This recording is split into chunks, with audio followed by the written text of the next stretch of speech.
Good morning, Guy Wagner. The first half of the year, we saw a strong surge on the financial markets, largely driven by so-called growth stocks. Were you expecting such dynamic performances? No, I didn't expect that. I think what we saw over the first half of this year was that, especially in the US, the economy proved to be quite resilient. So this fears about a recession have disappeared to a certain degree. At the same time, markets were expecting or still expecting the central banks to basically be more or less done with their monetary tightening. Bond yields, especially in the US, came down since end of last year. So all these were factors which were quite positive for the equity markets and especially for so-called growth stocks. But then even more important was this new narrative about artificial intelligence, which basically I think introduced a lot of euphoria into the markets. And again, the sectors that benefited most from that obviously was the technology sector, and that has clearly been the clear winner over the first half of this year.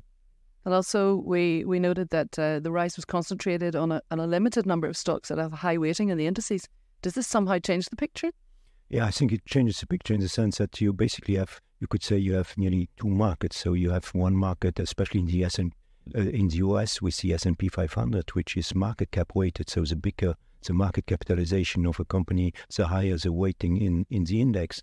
And we now have a situation where the top 6 or 7 names in the index, so representing a little bit more than 1% of the 500 companies which are in the S&P, represent nearly 30% of the S&P 500. So, and these are the big technology stocks. And so what we saw was the market was essentially driven by these names. You have, to a certain degree, a little bit a similar situation in Europe, where also technology was very strong, or luxury was very strong. So you have certain sectors which did very well, and on the other hand, you have had other sectors, especially the more defensive sectors, which were supposed to benefit maybe from a recession. So whether it's non-cyclical consumption or healthcare, these sectors have done very poorly over the first half of the year. We were expecting the central bank's monetary tightening policy to have a major impact on the markets.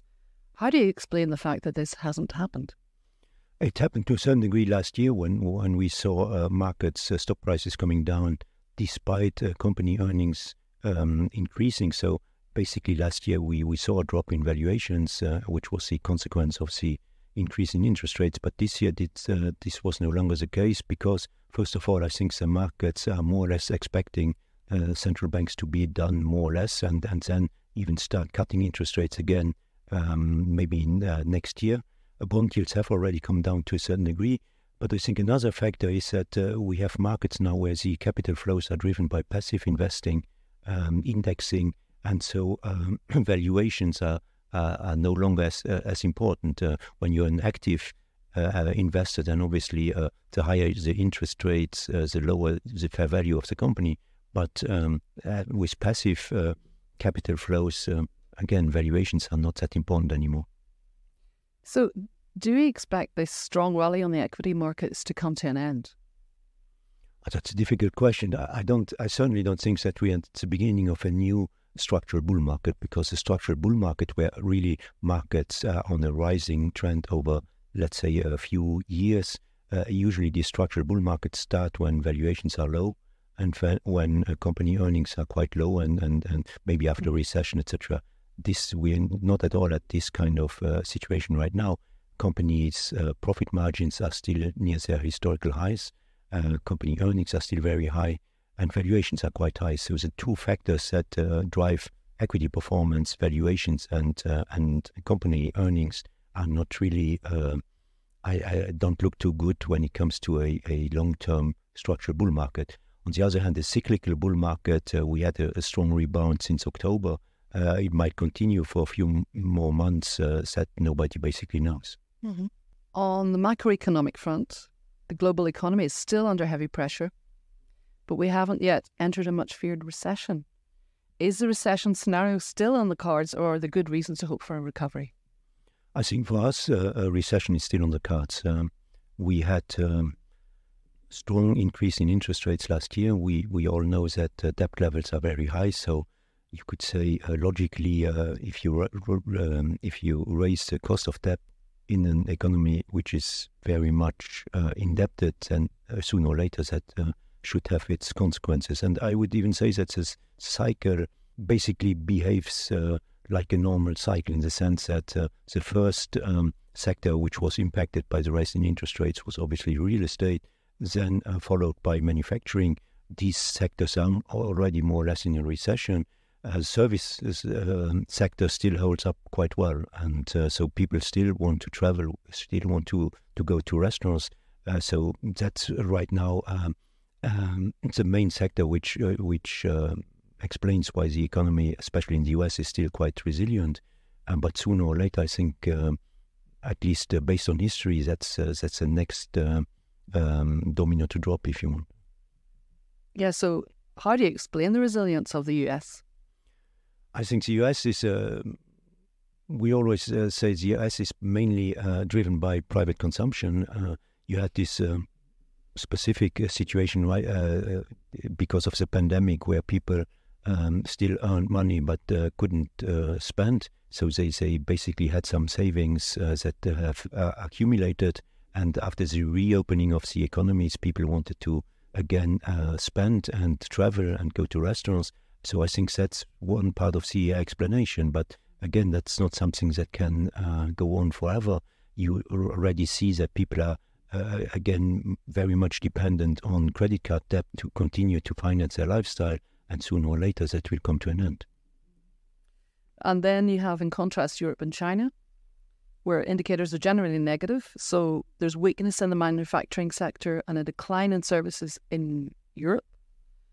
And then in China, the post-COVID recovery is already running out of steam. Is the downward spiral inevitable? At least it doesn't look too good in these regions. Europe, obviously, a lot of that is Germany, and Germany is very much more, let's say, dependent on industry, and industry is suffering. Germany is also dependent on exports to China. China is suffering, and the reopening of the Chinese economy, the results have been disappointing. What one clearly sees is that households are still quite cautious. I think a big reason for that is the weak real estate market. Most households' main asset is a house, etc., and we see weak real estate market in China that doesn't really. It's not very helpful for the confidence of Chinese households, and obviously that impacts their spending. So basically, the reopening as a results are quite disappointing, and again, that has also consequences for economies like, for example, Germany, which are very dependent on China. The good news is that inflation is slowing, mostly everywhere. Do you think this is sustainable? I think the slowdown in inflation this year was to be expected. We had some of the reasons which had been behind the increase of the inflation rates, the problems with the supply chains, higher commodity price, etc. All these things have improved. So we were in quite a comfortable situation over the first half of this year, because inflation was compared to the same number of the first half of last year, where it was quite high. So the base effect was quite high, and that was helpful. That will change in the second half of the year. And also the other thing is that core inflation has remained quite sticky. So we'll have to see how wages will continue to evolve. I think the important question will be to see whether inflation, especially core inflation, will come down to levels with which the central banks will be comfortable. Right now, they still seem to think that they will have to continue to increase their interest rates to still fight inflation. So second half of this year will be very interesting in that sense. Our idea has basically been that inflation will come down, but that maybe inflation in the future will be higher than what we have been used to over the last 15 years, where inflation was basically very stable, around 1%. I think that these times are over. So I think we'll have periods where inflation will come down, and we'll have periods where inflation will go up. but the average, I think, will be higher than what we have seen over the last 15 years. And what's more, inflation will prove to be much more volatile. Yeah, so how can investors manage in this kind of environment? What can they do to generate performance? I think for a cautious investor, the first good news is that contrary to what we had seen 2 years ago, there are nowadays alternatives in the more, I would say, traditional, more defensive asset classes. So basically cash and bonds.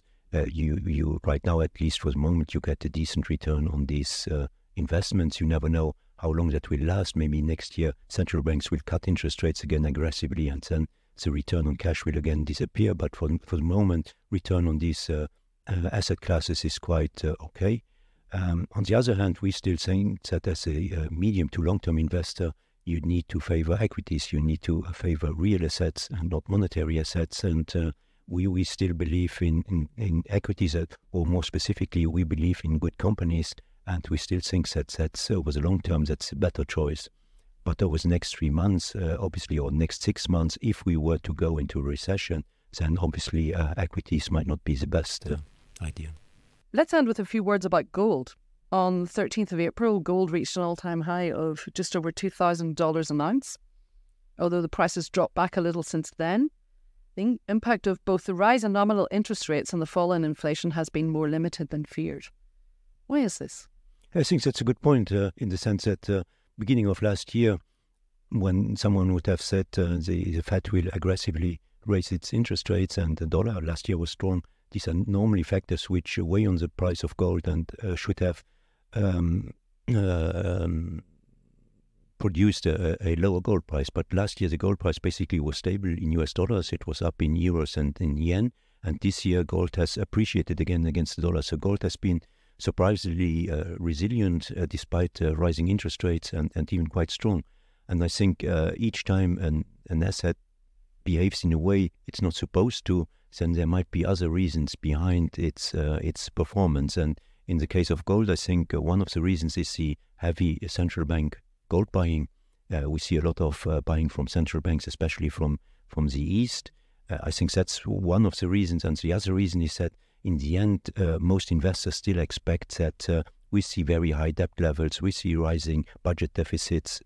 Sooner or later, central banks will have to cave and interest rates will have to decline again, and that will lead again to a strong supply in the so-called paper currencies, the euro, the dollar, etc. And that then a currency like gold, whose supply is quite stable, should appreciate against these paper currencies. So I think these are two reasons which are behind the relatively good performance of gold. Yeah, so it's seen as an increasingly genuine alternative to the current dollar-based financial system, in a way. Yeah, I think we live in a world where more and more you see the fragmentation of the world economy, and you also see that some countries, especially China, want to create an alternative to this financial system that we've known basically over the last 50 years, which is essentially based on the dollar. So China wants, for example, the oil price to be in yuan and not only in dollar. And I think this alternatives that these countries try to create, I think in this alternative financial system, gold might play a very interesting role. Well, thank you very much, Guy, for your interesting insights into the state of the markets. Thank you. Don't forget to subscribe to the Perspectives podcast on your favourite platform.